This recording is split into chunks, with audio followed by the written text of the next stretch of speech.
तो बच्चों, आज हम 8 गेट अभ्यास पुस्तिका विज्ञान कक्षा 7 अध्याय 9 गति एवं समय के बारे में पढ़ेंगे। तो हमारे दैनिक जीवन में विभिन्न प्रकार की गतियाँ होती हैं। आपने आसपास अपने बहुत प्रकार की गति देखी होंगी। कोई मंद गति है, तीव्र गति है, कोई सीधी रेखा में गति करते हैं, तो कोई टेढ़ा मेढ़ा, तो कोई घूर्णन गति में है, गोल गोल गति करते हैं। तो उसी से रिलेटेड आज हम कई प्रश्नों को हल करेंगे। तो चलिए आगे बढ़ते हैं। ये देखिए, विद्यालय की घंटी बजने लगी और वे दोनों अपने यहाँ कोई स्टोरी लिखी है छोटी सी, इसी में से आप लोग को इसमें भरना है। तो ये आप पढ़ लीजिए और यहाँ पर फिल कर लीजिए।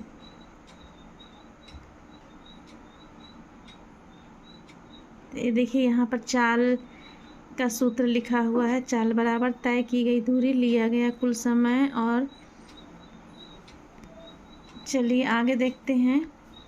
अब यहाँ से आपका रिक्त स्थानों की पूर्ति कीजिए आ जाता है। तो सबसे पहला, किसी वस्तु द्वारा एकांक समय में चली गई दूरी को क्या कहते हैं? चाल कहते हैं। दूसरा है, प्रकाश सदैव सरल रेखा में गति करता है। झूले की गति आवर्ती गति का उदाहरण है। नियत चाल में गति करने वाली वस्तु का दूरी समय ग्राफ एवं आवर्ती गति होती है। पाँचवा, स्पीडोमीटर से वाहन की चाल ज्ञात की जाती है। अब यहाँ से सही विकल्प आ गया आपका। तो प्रश्न पहले का आंसर हो जाएगा बी, और प्रश्न दूसरे का आंसर हो जाएगा डी, धूप घड़ी, रेलघड़ी एवं जलघड़ी।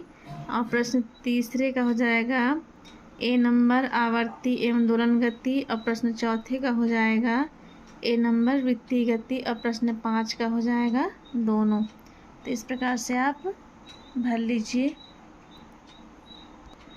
अब यहाँ से स्टार्ट होता है आपका अति लघु उत्तरीय प्रश्न। तो प्रश्न पहला है, वाहन द्वारा तय की गई दूरी मापने वाले मीटर को क्या कहते हैं? तो वाहन द्वारा तय की गई दूरी मापने वाले मीटर को ओडोमीटर कहते हैं। प्रश्न 2 है, वायु का संगठन दर्शाने वाले पाई चार्ट को प्रदर्शित कीजिए। तो ये आपको चित्र यहाँ बनाना पड़ेगा। तो आप किसी भी ढक्कन से खींच लीजिए, गोला आकार खींच लीजिए और इसमें से आप दर्शा दीजिए कि ऑक्सीजन कितने परसेंट है, नाइट्रोजन कितने परसेंट है, कार्बन डाइऑक्साइड कितने परसेंट है। ये आप यहाँ पर चित्र बना दीजिए। प्रश्न 3 है, पथ मापी किसे कहते हैं? तो वाहन द्वारा तय की गई दूरी मापने वाले यंत्र को पथ मापी या ओडोमीटर। प्रश्न 4 है, दोलन काल को परिभाषित कीजिए। जब लोलक के गोले को धीरे से एक ओर ले जाकर मुक्त कर देते हैं तो यह इधर उधर गति करना आरंभ कर देता है। सरल लोलक की यह गति दोलन काल कहलाती है। प्रश्न 5 है, तीव्र एवं मंद गति जो यहाँ उदाहरण दिए हुए हैं उसमें से छांट के लिखना है। तो तीव्र गति हवाई जहाज की गति, मंद गति में कछुए की गति, लोलक की गति और मार्च पास्ट करते हुए सैनिक की गति लिख दीजिए।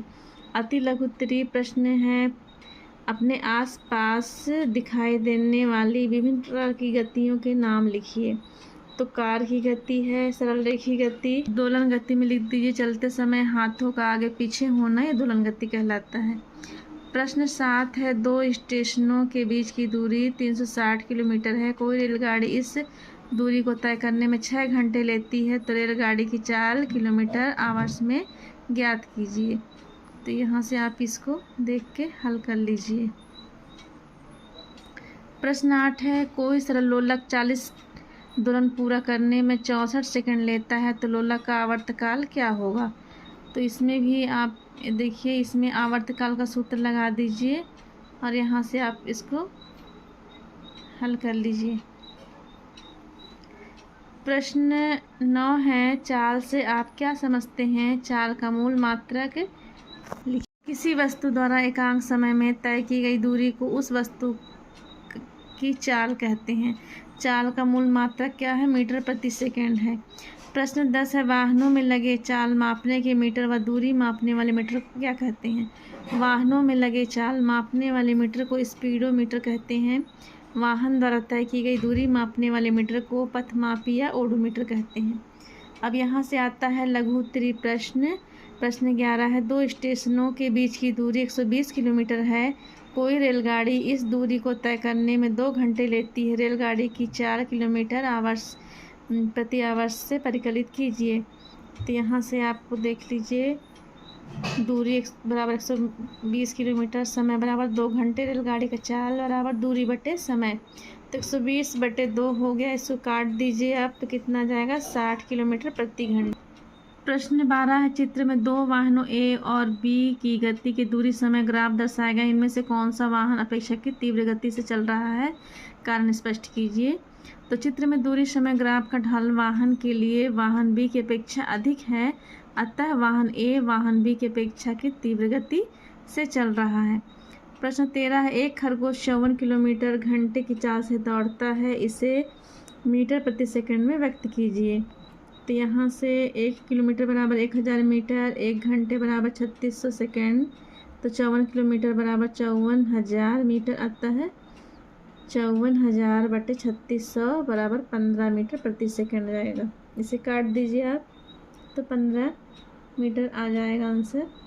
प्रश्न 14 है, गति की दूरी समय ग्राफ को आकृति बनाइए, नियत चाल से गति करती कार। तो ये चित्र आप बना लीजिए। अब यहाँ से शुरू होता है आपका दीर्घ उत्तरी प्रश्न। प्रश्न 15 है, किसी वस्तु की चाल ज्ञात करने के लिए सूत्र लिखिए। पहेली अपने घर से साइकिल से विद्यालय पहुँचने में 20 मिनट लेती है।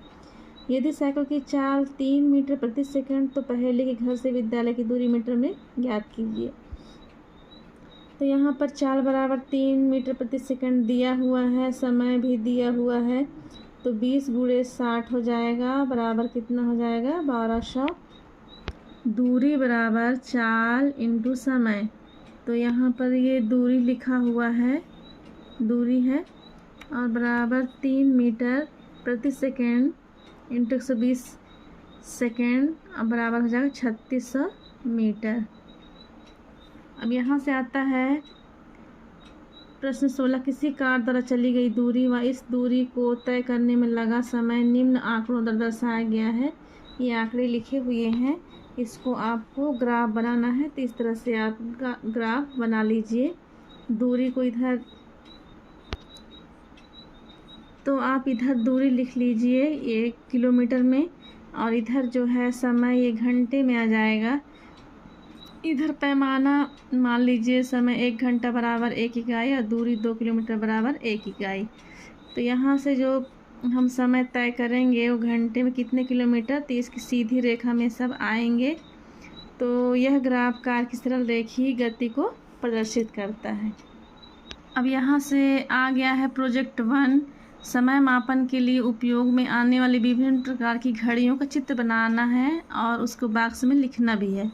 तो ये एक दिशा मापने वाली घड़ी है, इसको आपको यहाँ बनाना है, मैंने यहाँ बना दिया है, और लिख देना है, नाम लिखना है कि क्या मापते हैं इससे। और ये जो है वास्तुशास्त्र दिशा घड़ी है, तो इसका चित्र आप बना लीजिए। प्रोजेक्ट दूसरा है, निम्न तालिका को 5-5 उदाहरण देते हुए पूर्ण करो। जिसमें गति के नाम लिखे हुए हैं, दोलन गति, आवर्ती गति, सरल गति, समान गति, असमान गति। इसमें आपको 5-5 उदाहरण लिखना है, तो कामा करके आप लिख लीजिए। देखिए पूरे उदाहरण लिखे हुए हैं और आप इसे नोट कर लीजिए। तो ये वीडियो यहीं पर ख़त्म होता है। अब अगली वीडियो में मिलते हैं फिर से एक नए अध्याय के साथ में। यदि आप मेरे चैनल में नए हैं तो मेरे चैनल को सब्सक्राइब कीजिए, ताकि आपको दूसरे वीडियो के नोटिफिकेशन मिलते रहे, और लाइक कीजिए, कमेंट कीजिए। Thank you for watching.